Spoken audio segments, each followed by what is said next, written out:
Boxer traduction en français. Aujourd'hui, embarquons pour un voyage terrifiant dans l'une des maisons les plus hantées des États-Unis. Il s'agit bien sûr de la célèbre maison de Villisca.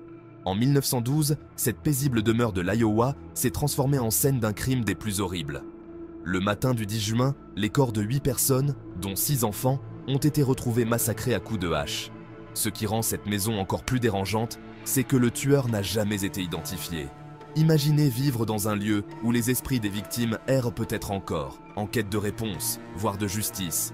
Les visiteurs de la maison de Villisca rapportent souvent des phénomènes inexplicables, des objets qui bougent seuls, des portes qui claquent sans raison, et même des voix spectrales qui murmurent dans la pénombre.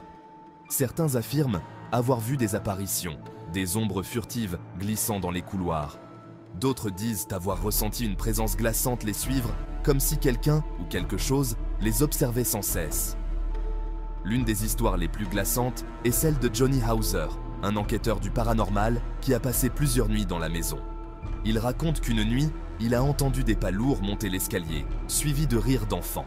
En allant vérifier, il n'y avait personne. Et ce n'est pas tout.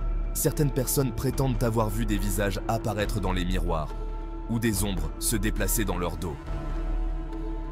Comment expliquer ces manifestations? Sont-elles le fait des esprits des victimes, ou de quelque chose de plus sinistre encore? Une chose est sûre, la maison de Villisca continue de fasciner et de terrifier ceux qui osent s'y aventurer. Alors, êtes-vous assez courageux pour percer les secrets effrayants de la maison de Villisca? Merci d'avoir écouté cette histoire. Si elle vous a plu, n'hésitez pas à vous abonner et à laisser un commentaire. À bientôt pour une nouvelle histoire à vous glacer le sang.